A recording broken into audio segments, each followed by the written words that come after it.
इमरान खान के cipher case की समाअत अदालत में होगी या जेल में होगी और फैसला कब और कैसा सुनाया जाएगा। तहरीक इंसाफ के कारकुन जो हैं वो पोलिंग स्टेशन के आसपास भी मत नज़र आए। नवाज शरीफ साहब के इस्तकबाल की मीनार पाकिस्तान के ऊपर कैसी तैयारियां की गई और मैक्सिमम कितने लोगों का बंदोबस्त किया गया।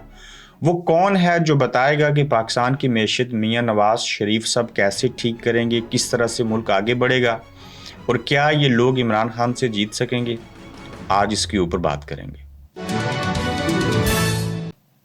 अस्सलाम वालेकुम, आप देख रहे हैं गोरखधंधा ब्रॉड कुरैशी। आपसे मुखातिब हूँ। साइफर केस की समाअत जो है वो कल फैसला सुनाया जाएगा और दोबारा से होगी 17 को। आज 15 अक्टूबर है। 16 को हाई कोर्ट के चीफ जस्टिस जो हैं वो आमिर फारूक फैसला सुनाएंगे। चूँकि तहरीक इंसाफ ने एक दरख्वास्त दायर की थी कि समाअत जो है वो अदालत में की जाए, तो कल ये फैसला 16 को सुनाया जाएगा। और 16 और 17 इस तरह से इम्पॉर्टेंट हैं कि 16 को फैसला आना है कि समाअत अदालत में होगी या जेल में होगी। 17 को साइफर केस में इमरान खान को सज़ा दी जाएगी। ये छोटी बात नहीं है, ये बड़ी बात है। इसके ऊपर हम पिछले 3 दिनों से काम कर रहे हैं। सबसे पहले सवाल का जवाब यह है कि इमरान खान के साइफर केस की समाअत जो है होनी तो अदालत में चाहिए, लेकिन इम्कान ये है 99% कि वो जेल में होगी। उसी तरह से होगी जैसे पहले भी जेल में समाअत हुई और उसके बाद कागजात कोई ना दिए गए। इमरान खान साहब के वकला को इल्म ही नहीं क्या समाअत हुई, क्या हुआ, हमने अगली समाअत के ऊपर क्या कहना है, बहस किसके ऊपर करनी है। उनके पास नुकात ही कोई नहीं होते, तफसील ही नहीं होती। तो कल जो कहा जाएगा, और फैसले से कबल आपको बता देते हैं कि जेल के अंदर ही समाअत होगी और एक कैदी को जो है वो मुलज़म से जेल के अंदर ही अदालत लगा के मुजरिम बना दिया जाएगा। 17 तारीख को बड़ा कम इम्कान है कि ये फैसला मोहर कर दिया जाए, लेकिन साइफर केस के ऊपर इन्होंने टान ली है कि हमने इसको वजह बना के इमरान खान साहब को यकीनन उम्र कैद की सज़ा भी हो सकती है और इससे लंबी चौड़ी सज़ा भी हो सकती है। इसके अलावा अगर आप देखें तो साइफर केस वो है जिसको इन्होंने वजह बना के, हाँ हमारे पास जो इतलात हैं, मैंने अभी मोबाइल से खोला है, वो जो इन्फॉर्मेशन है, इमरान खान साहब को उम्र कैद की सज़ा सुनाई जा सकती है इस साइफर वाले मामले में। और आने वाले दिनों के अंदर और क्या कुछ होगा ये तो मैं अगले एपिसोड में आपको बताऊंगा। मगर ये जब साइफर केस में इमरान खान साहब को उम्र कैद की सज़ा सुना दी जाएगी, थोड़ा सा आप तमाम चीज़ों को दिमाग से निकाल के गौर व फिक्र करें कि आप क्या करेंगे, इमरान खान क्या करेगा, इस निज़ाम के साथ आप कैसे लड़ेंगे और अपने लीडर को कैसे आज़ाद करवाएंगे। वो लीडर, वो इमरान खान जिसको हराने के लिए इन्होंने क्या क्या करतूत नहीं किए, ये हार गए, वो आज भी जीता हुआ है। उसको उम्र कैद की सज़ा सुना दें, उसे सज़ाए मौत की सज़ा सुना दें, लेकिन ये उसको हरा नहीं सके। ये उसकी सबसे बड़ी जीत है, उसकी बड़ी कामयाबी है। वो बिकता नहीं है, वो इनके सामने झुकता नहीं है। और इस शख्स ने ये साबित किया है कि मैं जैसे कैसे भी होगा, मैं लड़ता रहूँगा, मैं आगे बढ़ता रहूँगा, मैं इनके सामने झुकूँगा नहीं। अब उम्र कैद की सज़ा देखते हैं कि 17 अक्टूबर को जो हमारी मालूमात हैं उसके मुताबिक उम्र कैद की सज़ा होगी। उस साइफर केस में होगी जो झूठे दस्तखतों से बना, जो गैर कानूनी कानून है, जिसके ऊपर मनपसंद जज को बैठाया गया, जिसके लिए मखसूस अदालत लगाई गई, जिसके लिए उस जज को और उस अदालत को उठ के कैदी के पास जेल में जाना पड़ा। इतनी अखलाकी और जहनी तौर के ऊपर जुर्रत और कुव्वत नहीं है कि इमरान खान को ही अदालत में बुला लें, बल्कि अदालतों को जेल में जाना पड़ा। और आप देखते हैं कल का फैसला तो आपको बता दिया कि जेल के अंदर ही समाअत होगी। फिर जो 17 को फैसला सुनाया जाएगा वो भी यकीनन जेल में सुनाया जाएगा। और उम्र कैद के बारे में कहा जा रहा है और ये पाकिस्तानियों आपके ऊपर एक बड़ी आजमाइश आने लगी है। अब उम्र कैद के बाद हो सकता है फांसी का भी फैसला सुना दें, वो तब जब आप बोलेंगे नहीं हमला हुआ, FIR कोई नहीं हुई, 9 में ही हो गया। उसके बाद इमरान खान गिरफ्तार हो गए, फिर छोड़ दिया गया, फिर गिरफ्तार कर लिया गया, अडयाला जेल में रखना था, अटक जेल में ले गए इसलिए कि अवाम बोले नहीं। अटक जेल से अब फिर वापस अडयाला लेके आए, अब फिर अवाम कोई नहीं बोले। जब अडयाला जेल में आ गए तो अटक जेल से ज़्यादा सोबतें बर्दाश्त की, फिर लोग कोई नहीं बोले।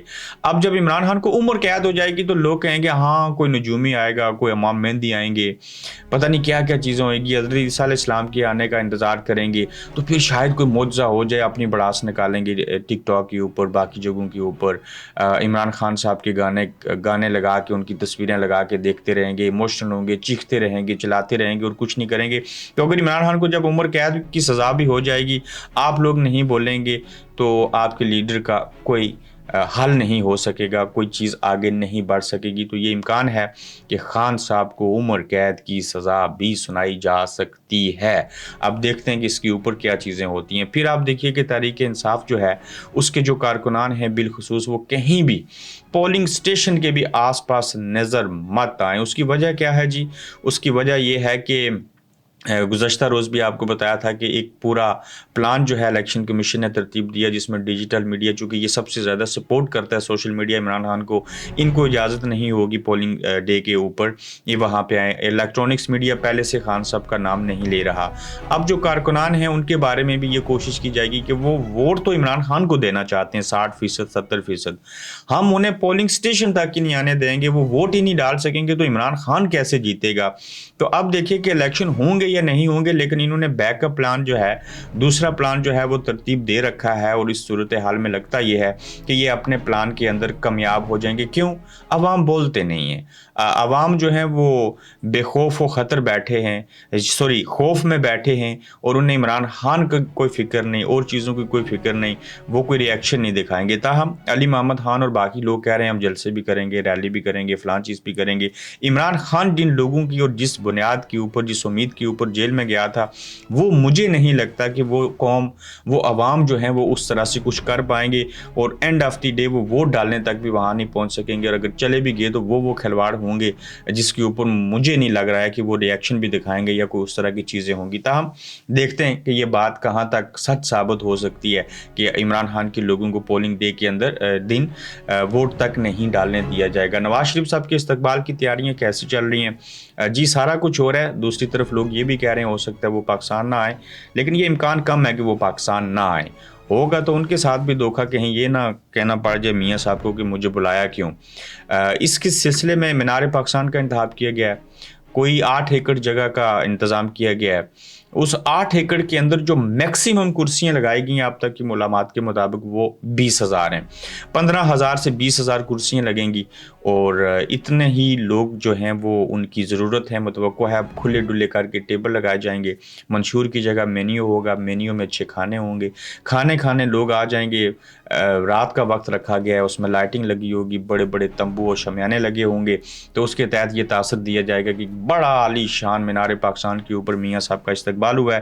لیکن سچ یہ ہے کہ 20 سے 25,000 سے زائد لوگ نہیں ہوں گے. اسی مینار پاکستان کے اوپر جب عمران خان صاحب نے 2 مرتبہ جلسے کیے تو ڈرون کیمرہ بھی 30 سیکنڈ 15-20 سیکنڈ لگا کے پورا کراؤڈ دکھاتا تھا، اڑ کے جانا پڑتا تھا اس کو. تو میاں صاحب کے لیے 20-25,000 لوگ ہوں گے. اب وہ لوگ کہاں سے آئیں گے، کیا کھانے آئیں گے، وہ ان کے جینون کارکن ہوں گے، کیا چیزیں ہوں گی، یہ دیکھنا ہوگا. لیکن مینار پاکستان کے اوپر جو میکسیمم لوگ ہیں ان کی تعداد اتنی ہی ہے. اب دیکھیے کہ پاکستان کے اندر معاشی حالت جو ہے وہ خراب ہے. لوگ سوال پوچھتے ہیں، سوال جاننا چاہتے ہیں. اس ساری صورتحال میں جواب مل کوئی نہیں رہا. کیوں؟ میاں صاحب معیشت کیسے بحال کریں گے، کوئی ہمیں تو بتا دے. اب یہ سوال آپ کسی سے بھی پوچھیں، احسن اقبال سے پوچھیں، وہ تو کہتے ہیں کہ پاکستان کے اندر نا مقبول ترین لیڈر کی ضرورت نہیں ہے. چونکہ عمران خان مقبول ہیں اس لیے وہ یہ بات کہہ رہے ہیں. ہمیں ایک ایسے دانشور اور ایسے بندے کی ضرورت ہے جو بے شک مقبول نہ ہو، جس کو ووٹ نہ ملیں، جو ہار بھی جائے لیکن ملک وہ ٹھیک کر سکتا ہے. یہ کیسی لاجک ہے؟ آپ دیکھیں نا، غور کریں. اچھا، اسحاق ڈار صاحب کو لے کے آئیں گے، وہ معیشت ٹھیک کریں گے. میاں صاحب کے پاس کوئی نیا فارمولہ نہیں ہے، کوئی نیا پلان نہیں ہے.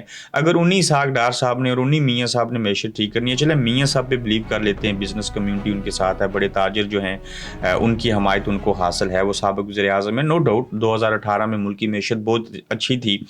تو اسحاق ڈار صاحب نے 16 مہینے جو حکومت تھی اس میں سے 1 سال تو وہ بھی رہے، تو انہوں نے کچھ نہیں کیا. تو اب اسحاق ڈار کے پاس نئی کون سی وہ چیز ہوگی جس کے تحت ملکی معیشت ٹھیک ہو جائے گی؟ سمپل فارمولہ بتا دیتا ہوں. آپ عمران خان کو جب تک جیل میں رکھیں گے، سزائے موت دے دیں، سزائے موت کی سزا دے دیں، آپ وہاں پہ उम्र कैद की सज़ा सुना दें, आप उनको उम्र कैद की सज़ा सुनाए बगैर इल्लीगली जेल में भी रख लें। जब तक इमरान खान जेल में है, मैं आपको इस बात का मैं दावा करता हूँ आपके सामने, आप मुल्क की मैशत ठीक नहीं कर सकते। एक तो $12 मिलियन जो है वो मशरिक़ वुस्ता में जो जंग चली है उसकी नज़र हो गए, वो आपको बड़ी उम्मीद थी, अब आपको कहीं से कर्जा नहीं मिलना। अब आगे जब IMF के पास भी आप जाएंगे तो लग पता जाएगा, और ऊपर से मैशत तब तक नहीं ठीक हो सकती जब तक सियासी अफरा तफरी या सियासी अदम इस्तेकाम है। तो देखते हैं नया इंटरव्यू किसका आता है, अगला प्लान क्या है, ये प्राइवेट स्कूलों सरकारी स्कूलों के हवाले से क्या फ़ैसला करने जा रहे हैं, ये माशी इमरजेंसी किस तरह से लगाना चाहते हैं। तो इसके ऊपर अगले एपिसोड में तफसील से बात करेंगे। अपना ख्याल रखिएगा। यूट्यूब चैनल को गुजारिश है उसको सब्सक्राइब कीजिए, चूँकि आपको उसके ऊपर ही चीज़ें देखने और सुनने को मुस्तकबिल करीब में मिलेंगी। तो फिर मिलते हैं इंशाल्लाह आपसे। आप देख रहे हैं गोरखधंधा अब्रार कुरैशी के साथ।